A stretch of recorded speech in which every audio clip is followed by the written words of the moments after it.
Hello, everyone. Welcome back to Softly Spoken English. I'm Sophia, and I'm really happy you're here today. I hope you can take a few quiet minutes just for yourself.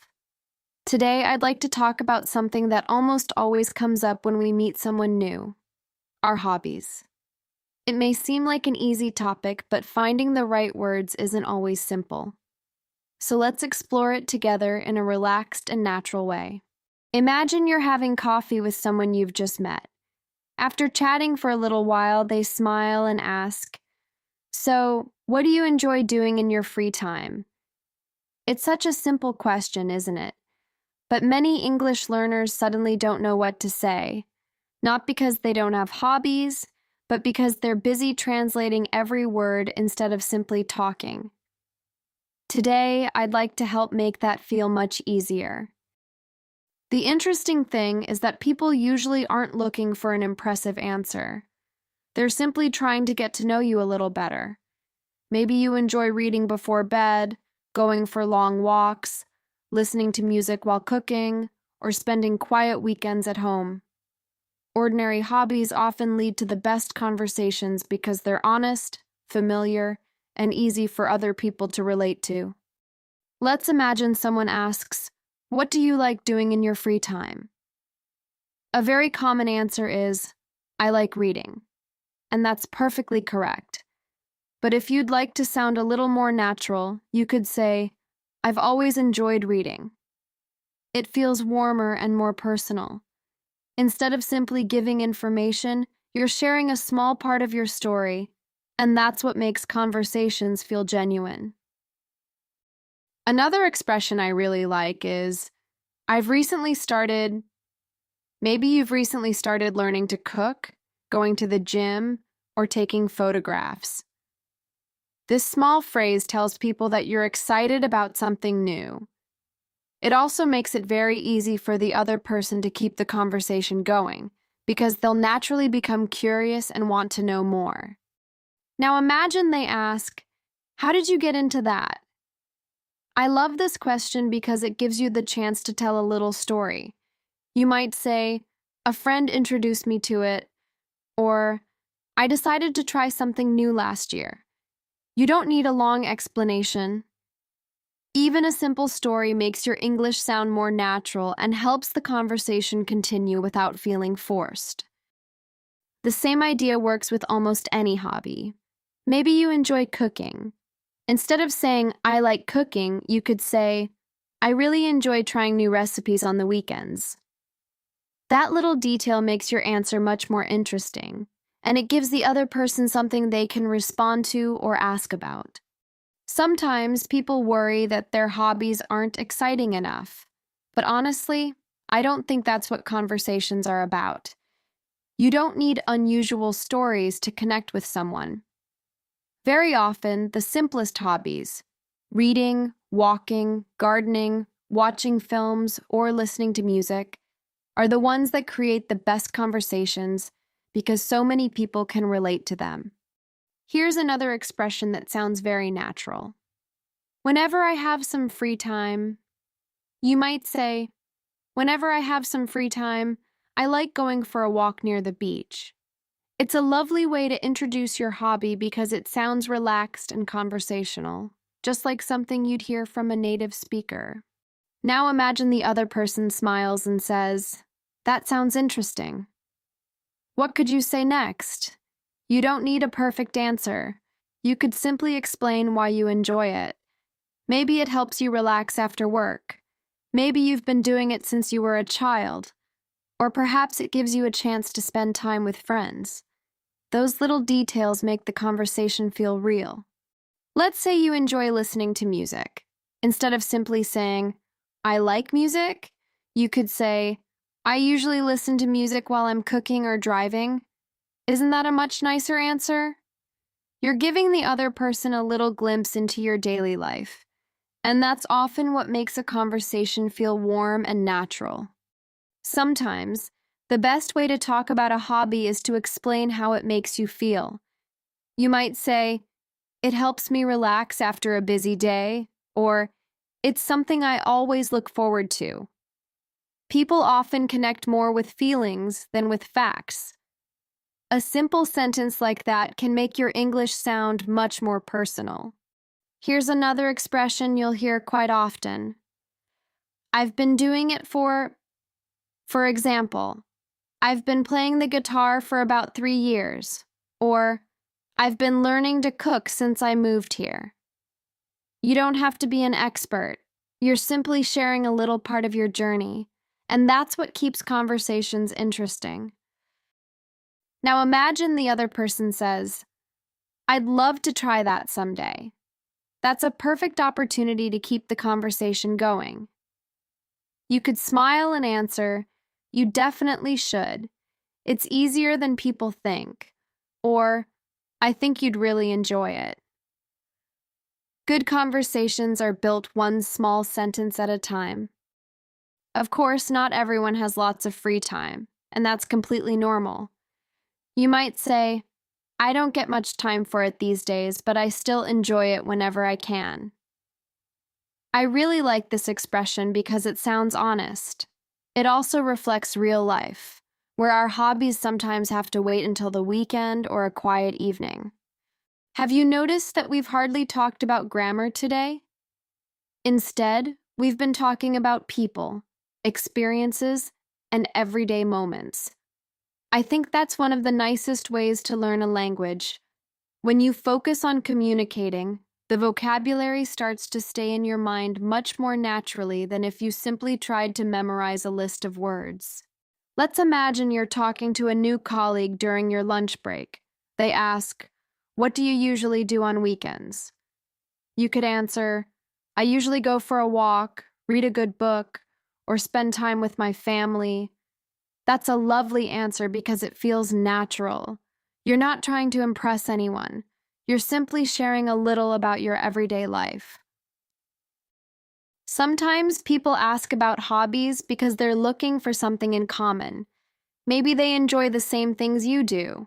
If you say, I love hiking, they might smile and say, really? Me too. That's how friendships often begin, with one small question and one honest answer. You never know where a simple conversation might lead. Here's another expression that sounds very natural. One of my favorite things to do is, for example, one of my favorite things to do is sit by the beach with a good book. It sounds calm, personal, and much more conversational than simply saying, I like reading. Little changes like this can make a big difference. You don't have to talk about exciting hobbies to keep a conversation interesting. Even simple things can lead to wonderful discussions. Maybe you enjoy baking, watching documentaries, caring for plants, or taking your dog for a walk. People usually remember your enthusiasm more than the hobby itself, and that's something worth remembering. Now imagine someone says, I've never tried that before.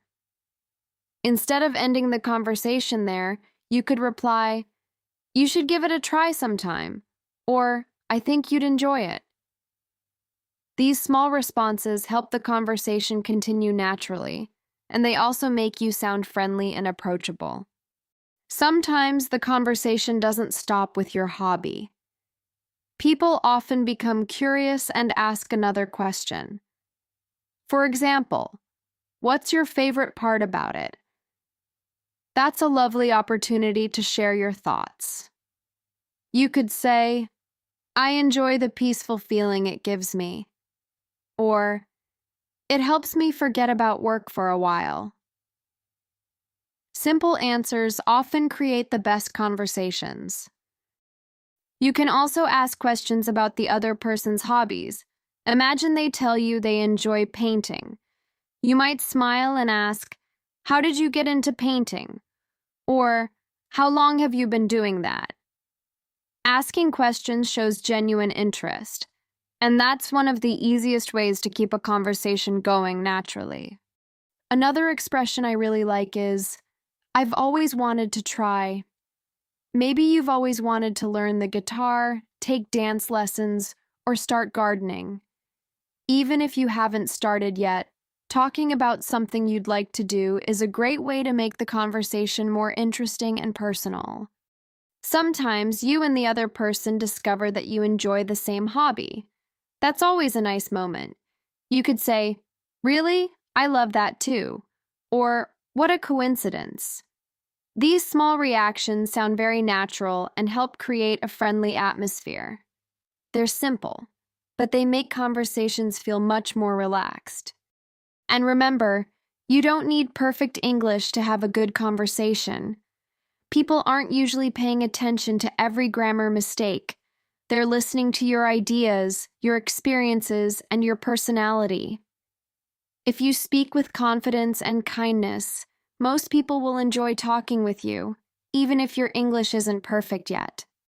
The more you talk about your hobbies, the easier it becomes. At first, you may stop to think about every sentence, but little by little, those words begin to come naturally.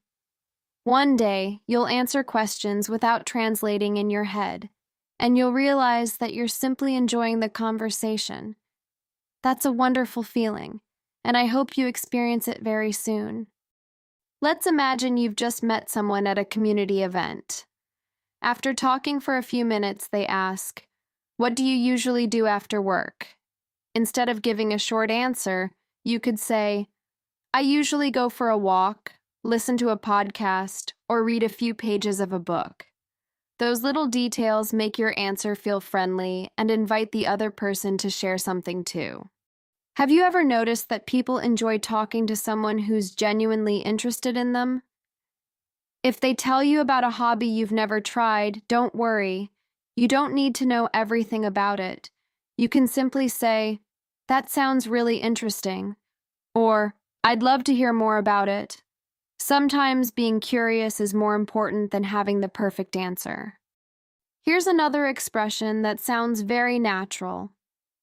"It's become one of my favorite hobbies." Maybe you started baking a few months ago, and now you really enjoy it. Or perhaps you've recently discovered hiking. This expression shows that your interests can change over time, just like they do for everyone else. Not everyone has the same hobbies, and that's what makes conversations interesting. Imagine if everyone enjoyed exactly the same things. There would be nothing new to discover. Every person you meet has a different story, different experiences, and different interests. Asking about those interests is one of the easiest ways to build a genuine connection. The next time someone asks about your hobbies, don't think about giving the perfect English answer. Just imagine you're talking to a friend. Share what you enjoy, explain why you like it, and don't be afraid to tell a small story. That's what people usually remember. Not perfect grammar, but a pleasant conversation. And if you ever forget a word, that's perfectly okay. You can describe the idea in a different way, or simply smile and keep talking. Conversations don't have to be perfect to be enjoyable. In fact, the more relaxed you feel, the more naturally your English will begin to flow. That's something that comes with practice, one conversation at a time. Here's a question I really like. What made you start? Imagine someone tells you they enjoy running. Instead of changing the subject, you could ask that simple question. Maybe they'll tell you they wanted to become healthier, or perhaps a friend invited them to join a running group. Every hobby has a story, and stories make conversations memorable. Here's a question I really like. What made you start? Imagine someone tells you they enjoy running. Instead of changing the subject, you could ask that simple question. Maybe they'll tell you they wanted to become healthier, or perhaps a friend invited them to join a running group. Every hobby has a story, and stories make conversations memorable. You might also discover that you're interested in trying something new. Maybe someone tells you about pottery, photography, or learning another language. You could simply say, "That sounds like fun. I've never tried it before." You don't always have to be the one telling stories. Sometimes listening is just as important as speaking. One thing I've learned is that hobbies often tell us a little about someone's personality. Some people enjoy quiet activities like reading or painting. Others love sports, dancing, or traveling. None of them are better than the others. There's simply different ways of spending our free time and enjoying life. If you're nervous about speaking English, talking about your hobbies is a wonderful place to start. You're already familiar with the topic because you're talking about your own life. You don't need to invent anything. Just speak honestly, one sentence at a time, and let the conversation grow naturally. The next time someone asks, "What do you do for fun?" don't rush your answer. Take a moment, smile, and think about the little things that make you happy. Maybe it's reading a few pages before bed, taking your dog for a walk, or listening to your favorite podcast. Those simple moments are worth sharing. And remember, the goal of a conversation isn't to impress someone, it's to connect with them. When you speak about the things you genuinely enjoy, your English sounds more relaxed because you're speaking from experience. I think that's one of the easiest ways to become a more confident speaker, little by little, every single day. The wonderful thing about hobbies is that they give us something meaningful to talk about. They help us move beyond simple questions like, "Where are you from?" or "What do you do?" Instead, they invite us to share experiences, memories, and little moments that make us who we are. That's where real conversations usually begin. Next time you meet someone new, don't worry about finding the perfect words. Just be curious. Ask about their hobbies, listen carefully, and share a little about your own. You'll probably discover that you have more in common than you expected. Sometimes one simple question is enough to start a really enjoyable conversation. And don't forget that hobbies can change. The things you enjoy today might be different a few years from now, and that's perfectly normal. Life changes, we grow, we discover new interests, and every new hobby becomes another story you'll be able to tell in English. I think that's one of the most exciting parts of learning both a language and about ourselves. I hope that after today's episode, you'll feel a little more confident the next time someone asks, "What do you like doing in your free time?" Instead of searching for the perfect answer, I hope you'll simply smile, tell your story, and enjoy the conversation. After all, that's what learning a language is really about. Before we finish today, I'd like you to remember one simple thing. Your hobbies don't have to sound exciting to be worth talking about. What makes a conversation special isn't having the most interesting story. It's being genuine. When you speak about something you truly enjoy, people can usually feel your enthusiasm, and that's what creates a real connection. So the next time someone asks, "What do you like doing in your free time?" don't worry about finding the perfect words. Just take a deep breath, smile, and share a little about yourself. Every conversation is a chance to practice, to learn, and to become a little more confident than you were the day before. Thank you so much for spending a little part of your day with me.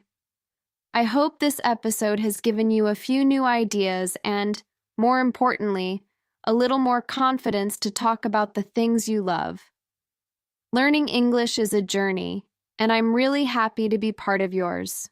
Thank you for listening to Softly Spoken English. I hope you'll join me again in our next episode. Until then, take care of yourself, keep enjoying the little things that make you happy, and, as always, keep speaking English naturally. I'll see you next time.